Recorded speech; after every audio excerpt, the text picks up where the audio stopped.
इतना खुश मत होइए। वीडियो स्टार्ट करने के पहले मैं आपको कुछ चीज़ें बता देना चाहता हूँ। देखिए, एसएससी का एग्जाम हुआ था, स्किल टेस्ट में 8 लोग गिरफ्तार हो गए। गिरफ्तार क्यों हुए इसका रीज़न मैं बता दे रहा हूँ। क्योंकि ये सेंटर धूमनगंज में था और धूमनगंज मेन शहर में पड़ता है। बगल में पुलिस चौकी है बहुत बड़ी। ठीक है, तो ये लोग पकड़े गए। ऐसे कितने लोग होंगे जिनका सेंटर गांव में थोड़ा पड़ा होगा, थोड़ा सा आउटर एरिया में पड़ा होगा, और वहां पे भी सेंटर बिका होगा, और वहां पे तो पता ही ना चला होगा। मैं एक एग्जांपल दे रहा हूं कि ये लोग तो कम से कम पकड़े गए। ऐसे कितने लोग होंगे जो पकड़े नहीं गए होंगे। ठीक है, तो स्किल टेस्ट जानते हैं कैसे होता है। दूसरे कैंडिडेट की जगह दूसरा कैंडिडेट बैठ जाता है, टाइपिंग दे देता है। ठीक है, एक और दिखाता हूं मैं आपको। ये तो जानते ही होंगे, 22 नवंबर को जो एग्जाम हुआ था, यूपी सचिवालय की जो वैकेंसी थी समीक्षा अधिकारी की, इसमें गोरखपुर का एक सेंटर था जो गांव में गया था और बिक गया था। ठीक है, सेंटर का नाम क्या था? गुलाबी देवी इंटर कॉलेज। ठीक है, तो सेंटर के नाम से ही पता चल रहा है कि ये गांव का एक सेंटर रहा होगा। देखिए, ये लोग कभी सुधरने वाले नहीं हैं। ठीक है, क्योंकि गांवों में सेंटर जाएगा जाएगा जाएगा। गांवों में स्किल टेस्ट का भी सेंटर जाएगा जाएगा जाएगा, और सीटें बिकेंगी, सेंटर बिकेंगे। वो कभी नहीं बंद होने वाला। हकीकत आपको मैंने बता दिया है, आप जानते भी होंगे, लेकिन उसमें से बहुत सारे लोग ऐसे हैं कि जिनको जो कहते हैं सर ये फर्जी है, कुछ नहीं होती सेटिंग वेटिंग। तो आपको मैं बता दे रहा हूं, सेटिंग होती है, होती है, होती है। अपने सामने भी मैंने देखा है। और रही बात, जो इंसान पकड़ जाता है तो कुछ नहीं होता, उसका केस चलता रहता है। 4 साल 5 साल उसका केस चलता रहता है, और बाद में थोड़ा ढील ढाल होती है तो पैसा देके बच भी जाता है। ठीक है, आप भली भांति जानते होंगे। तो आपको पहले से ही बताया गया है कि इलाहाबाद हाईकोर्ट की तरफ से कौन कौन सी वैकेंसी आने वाली है। एआरओ के बारे में मैंने बताया था। ठीक है, एआरओ के बारे में मैंने बताया था, plus group C group D के बारे में मैंने बताया था। ये भी वैकेंसी आने वाली है। ठीक है, आगे पीछे ही आएगी। ठीक है, और बहुत सारी वैकेंसी और भी हैं जो अभी मैं आपको बताऊंगा इस वीडियो में। तो इतना खुश मत होइए। ठीक है, आपको पहले से ही बताया जा चुका है कि आपको तैयारी शुरू कर देनी है। आपको पता है 80% कट ऑफ जाता है, चाहे जिस लेवल का पेपर हो, चाहे जिस लेवल का पेपर हो, चाहे यूपीएससी लेवल का ही पेपर क्यों ना हो, कट ऑफ 80% के आसपास ही जाएगी। इसका रीजन मैं बता दे रहा हूं, क्योंकि नेगेटिव मार्किंग नहीं होती है। नेगेटिव मार्किंग नहीं होती है। ठीक है, और 4600 ग्रेड पे की नौकरी है आपकी एआरओ की। ठीक है, 4600 ग्रेड पे की नौकरी।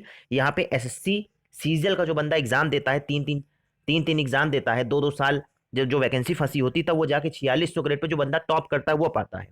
और यहाँ पे केवल एक एग्जाम आपका हो रहा है, वनडे एग्जाम। एक एग्जाम आपका हो रहा है और एक टाइपिंग आपकी हो रही है। आप 4600 ग्रेड पे बहुत ईजिली पा जाओगे, वो भी हाईकोर्ट की जॉब। इसीलिए जो सिविल वाले बंदे होते हैं या फिर सीजीएल वाले जो बंदे होते हैं, एसएससी वाले, वो थोड़ा इस परीक्षा, जो ये एआरओ और आरओ की जो परीक्षा होती है, उसमें इंटरेस्टेड होते हैं और फॉर्म फिल कर देते हैं। ठीक है, हालांकि इसमें बाजी कौन मारता है? सिविल वाले बंदे बाजी मारते हैं।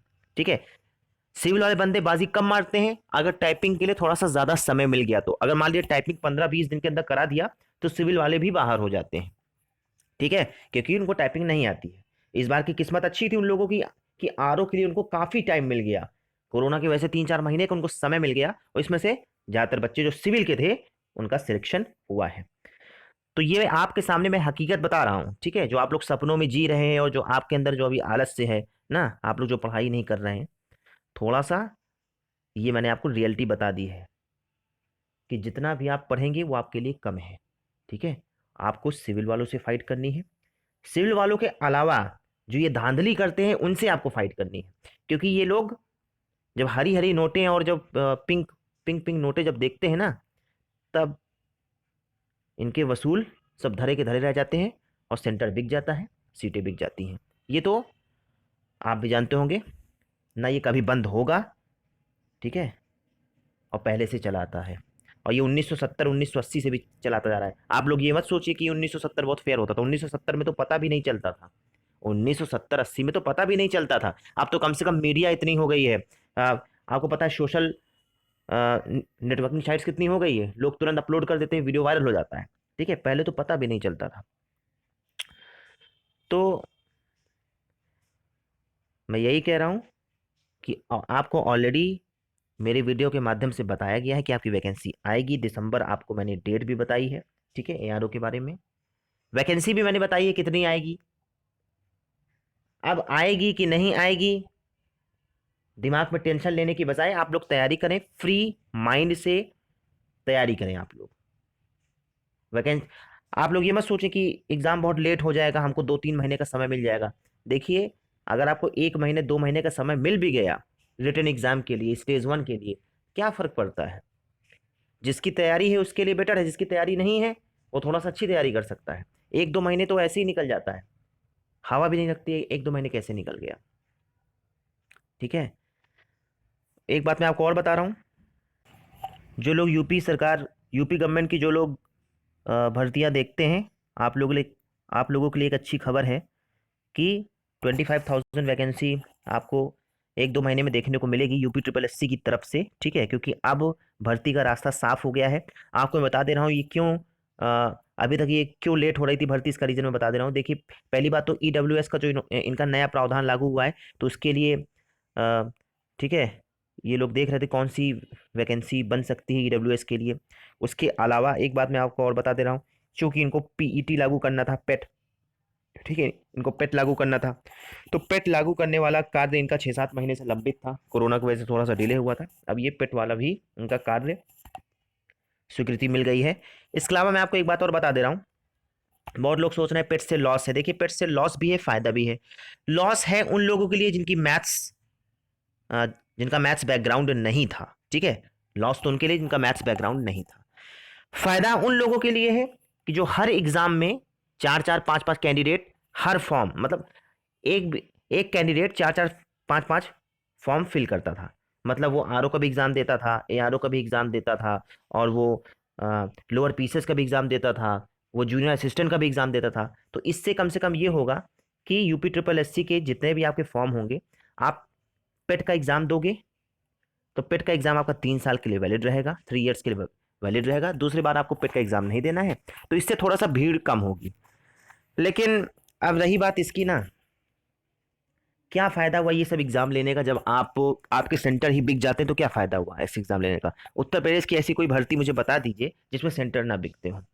मुझे तो चिढ़ हो गई, मैं क्या बताऊं।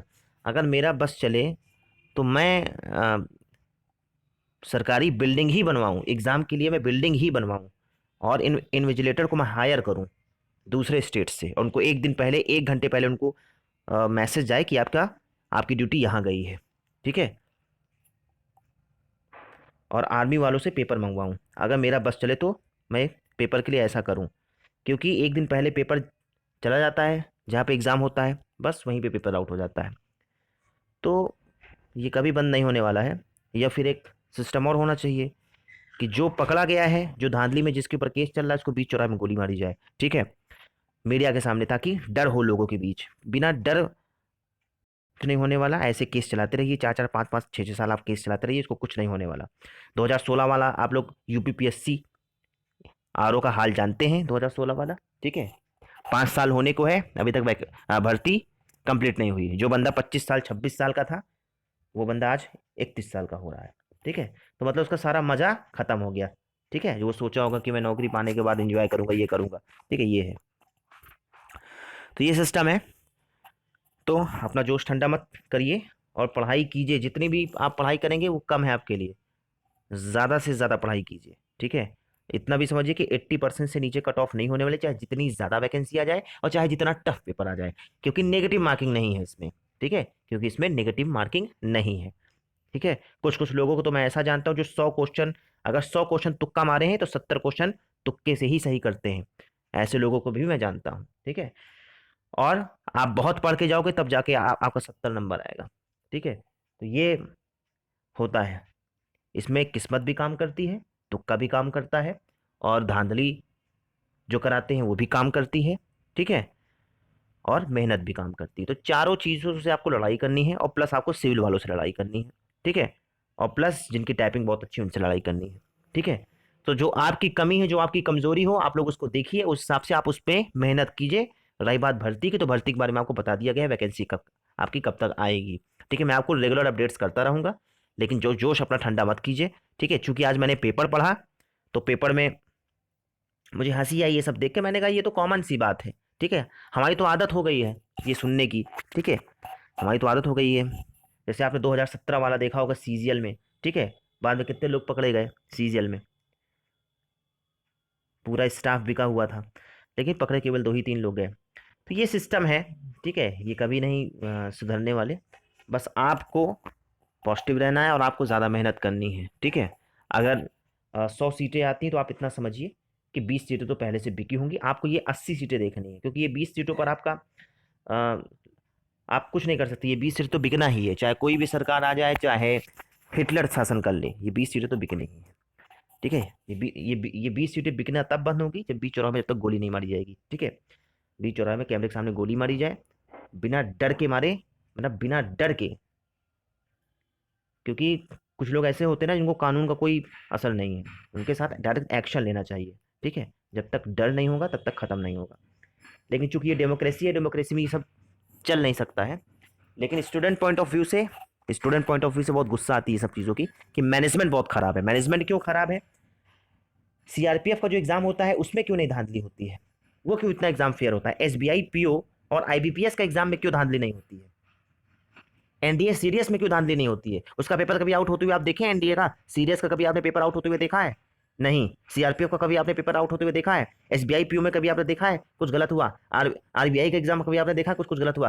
क्यों? इनका मैनेजमेंट क्यों इतना अच्छा है? इनका मैनेजमेंट इसलिए इतना अच्छा है क्योंकि ये शहर के बीच बीच शहर के सबसे अच्छे स्कूलों में ये लोग सेंटर देते हैं। यूपी ट्रिपल एस सी की तरह और इलाहाबाद हाईकोर्ट की तरह और एसएससी की तरह ये लोग गांवों में सेंटर नहीं देते हैं। जब तक आप गांव में सेंटर देंगे तब तक सीटें बिकेंगी, स्टूडेंट परेशान होगा, केस होते रहेंगे, ठीक है। तो बस यही है।